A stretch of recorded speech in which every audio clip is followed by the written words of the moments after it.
नमस्कार दर्शकों, मैं कनिष्का आप सभी का स्वागत करती हूँ वाईएमसी संचार में। 23 जुलाई is known for national broadcasting day. But क्या आप जानते हैं कि हम इसे सेलिब्रेट क्यों करते हैं? और जब हम ब्रॉडकास्टिंग और वायरलेस टेक्नोलॉजी की बात करते हैं तो हमारे दिमाग में मार्कोनी जैसे साइंटिस्ट ही क्यों आते हैं? क्योंकि इसके पीछे रियल पर्सनालिटी कोई और है, जो कि एक इंडियन थे। तो चलिए आज हम जरा इसकी रियल स्टोरी पर नजर डाल लेते हैं। आज की इस दुनिया में वायरलेस टेक्नोलॉजी के सिस्टम्स जैसे कि मोबाइल फोन, टेलीविजन, रेडियो, इन सब को हटा दें तो वी नेवर नो कि हम इस दुनिया को किस नजरिए से देखेंगे।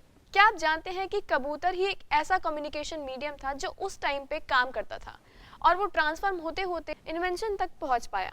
बट टेलीग्राफ एक वाइड कम्युनिकेशन मीडियम था, तो उस टाइम के जितने भी रिसर्चर्स और साइंटिस्ट थे वो सारी इस बात पे रिसर्च करते थे कि हम किस तरह से इस वायर्ड बेस्ड टेक्नोलॉजी को वायरलेस का नाम दे सकते हैं। और इसी बीच नाम आता है 19th सेंचुरी के महान साइंटिस्ट जगदीश चंद्र बोस का, जो कि एनवायरनमेंट में काफी ज्यादा दिलचस्पी रखते थे।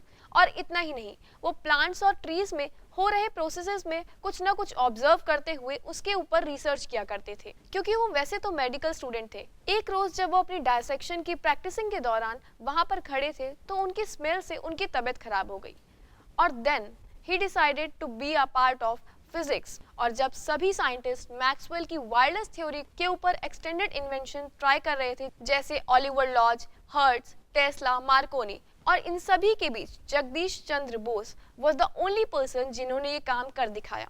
और उन्होंने इन्वेंट किया एक वायरलेस रिसीवर जिसका नाम उन्होंने रखा मरकरी कोहेरर। और उन्होंने अपनी इस इन्वेंशन को पब्लिकली डिस्क्लोज कर दिया, वो भी पूरी डिटेल्स के साथ।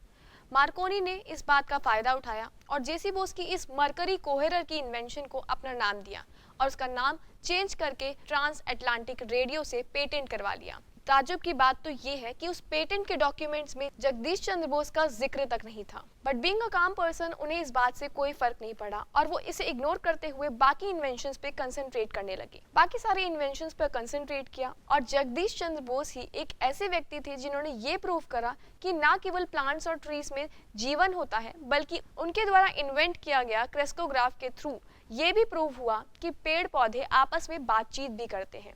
और ये तब पता चला जब उन्होंने एक बार एक पौधे से प्यार से बात करी और वहीं उसका ग्रोथ रेट चेक किया तो उसकी ग्रोथ काफी ज्यादा अच्छी दिखाई दी। और वहीं दूसरी ओर एक पौधे से उन्होंने डांट फटकार से बात करी तो वो मुरझाता हुआ नजर आया। और इससे ये प्रूफ होता है कि पेड़ पौधे भी आपस में कम्युनिकेशन करते हैं। इतना ही नहीं, उन्होंने अपने एक्सपीरियंस और सहज भरे अंदाज से crystal detector, crystal radio, millimetre radio जैसे कई सारे इन्वेंशंस भी किए। और जेसी बोस ही एक पहले ऐसे व्यक्ति थे जो साइंस फिक्शन राइटर थे और इनकी सराहना इस तरह से हुई कि उन्हें father of Bengali science fiction के नाम से भी जाना जाता रहा। तो ऐसे ही जेसी बोस द्वारा बहुत सारे इन्वेंशन किए गए। बट अभी के लिए इतना ही, मुझे दीजिए इजाजत ताकि हम फिर मिल सकें, क्योंकि हम मिलेंगे किसी और नई चर्चा के साथ। तब तक के लिए बने रहें वाईएमसी संचार के साथ। धन्यवाद।